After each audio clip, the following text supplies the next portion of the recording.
শিক্ষা জগৎ ইউটিউব চ্যানেলে আপনাকে স্বাগত। এই কাজের জন্য আপনাদেরকে টিচার্স মডিউলে লগ ইন করতে হবে। এর জন্য আপনারা udisplus.gov.in সাইটে এসে log in for all module এখানে ক্লিক করবেন।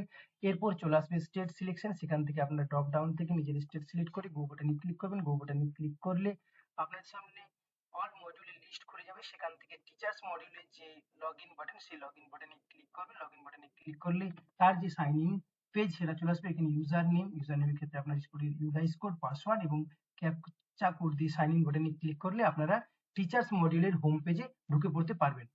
টিচার্স ইম্পোর্টের জন্য আমাদেরকে টিচার্স মডিউলের হোম পেজে এসে ড্যাশবোর্ডে ক্লিক করতে হবে। তারপর ইম্পোর্ট স্টাফ, সেখানে এলে ইম্পোর্ট স্টাফ অর্থাৎ টিচার্স ইম্পোর্ট করার জন্য আমাদেরকে ন্যাশনাল কোড এবং টিচার্সের ডেট অফ বার্থ এই দুটি তথ্য লাগবে।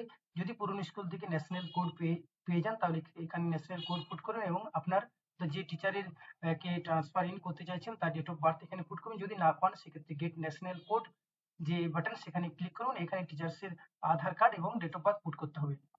আধার কার্ডের ডেট অফ বার্থ দেওয়ার পর সার্চ বাটনে ক্লিক করলে আপনি টিচার্সের যে ন্যাশনাল আইডি সেটা ফাউন্ড করবে এবং সেটা পেয়ে যাবেন। এবং সাথে সাথে যে উপরে যে ন্যাশনাল কোড এর যে ফর্ম, সেখানে ন্যাশনাল কোড এবং ডেট অফ বার্থ পড়ে যাবে। এরপর আপনারা সার্চ বাটনে ক্লিক করবেন। সার্চ বাটনে ক্লিক করে টিচার্সের ডিটেলস খুলে যাবে। এখানে টিচার স্ট্যাটাস দেখাবে যে টিচার স্টাফ যে স্ট্যাটাস সেটা ড্রপ বক্স এবং রিজনটাও এখানে দেখাবে যে টিচার্সের নাম দেখতে পাবেন, তাছাড়া কোন স্কুলে ছিল এগুলো সব দেখতে পাবেন। এরপর নিচে আপনারা চলে আসুন, সেখানে date of joining in present school, কোন ডেটে টিচার নতুন স্কুলে জয়েন করছে অর্থাৎ যে স্কুলে ইম্পোর্ট হচ্ছে সেটা পুট করতে হবে।